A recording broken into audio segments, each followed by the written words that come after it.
All right, so I've been fighting the urge to do a collective reading for the last 2 hours, and finally my higher self was like, let's just do this. Let's just do this, bitch. Let's just do this. Hi, my name is Erin. I'm your friendly neighborhood energy alchemist, and I read energy cards, oracle cards, and I'm an energy alchemist. And there's so much energy in the space that I'm getting tongue-tied right now. So what comes through with this message is this is for the newly awakened collective. If you keep an eye on the energy, you'll see that there are some people, there's been so much energy coming in that we have a new bunch of people, a new for lack of a better term, cohort of people who are awakening. So if you're already awake, please be mindful that there are some friends around you that are going to be asking you some questions. And they have a lot of questions, just like you did when you first awoke. Awakened? Awakened. I don't know the right word, but you know what I mean. So if you're wondering, what is a spiritual awakening? Am I having a spiritual awakening? What the hell is going on with me? Am I crazy? I'm here for you, friend, and here's a reading for you. Number one, the message card comes out. What this tells me is that your guides are in the space and they really want you to hear what I have to say. I only ever get the message card when guides are really prominent in the space, and I can tell you just from feeling the energy, there's a lot of them. They're all kind of hanging out waiting for the show to start. What came out after the message card is the knowledge and the growth card. And what this tells me is, although you may feel a little overwhelmed right now with all of the stuff that you're learning about yourself, about the environment around you, about what you're actually capable of versus what someone else told you you were capable of, this is all knowledge that's moving you towards growth. And I know it's not easy. When we awaken, we have to let go of a lot of things that we thought we knew about ourselves. And that's never easy. Along those lines, the next card that came out was the time card. This is a reminder that everything takes time.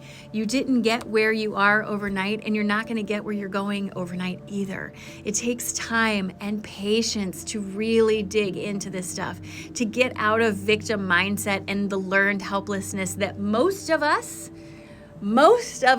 actually have. And that comes from being raised in a society that teaches a lot of us that we're just simply not good enough being who we are, and that we have to somehow be better or different than we are to be good enough. And you're unlearning that, friend. Congratulations. The next card that came out is the full moon card. This card represents finding the fullness of yourself.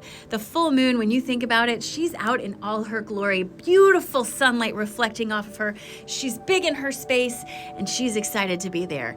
That's what you're heading towards. And when you finally get to that point, and believe me, it's not going to be today or tomorrow, but individual little pieces of knowledge will unfold within you like a little flower garden starting to bloom.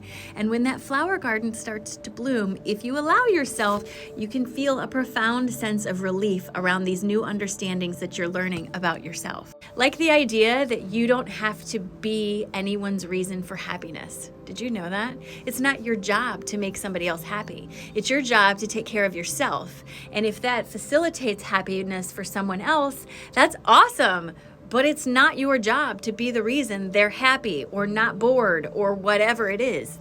God, that's not your job. When we start to unlearn these things, it really brings us a sense of relief and a sense of being more fully ourselves, because we're no longer chasing after making someone else happy and filling their definition of who we should be. And the last card that came out in this reading for today, the boundaries card. This is a big one, especially when you're going through an awakening. Why? Because there are going to be people on your journey and in your path that simply don't understand what you're going through. And no amount of energy spent explaining it to them is ever going to help. Seriously, sometimes they just can't hear you. And it doesn't mean they're bad or wrong or anything like that. It just means that's not where they are in their journey. So remember, it's not your job to wake anybody up. It's just your job to take care of yourself, friend. And if you are new to this awakening experience, I want you to understand you're not alone. You're just not. There's a huge community of people like me out there on TikTok, in your reality, everywhere where you can go and find a safe place to talk about these sort of things. Somewhere where you can express yourself and ask questions. You just have to look. And maybe stop talking yourself out of accepting all the signs that you're seeing, those repeated numbers, those weird feathers in the middle of nowhere. I mean, come on. Stop talking yourself out of this stuff. You know better. Have a great day, friends.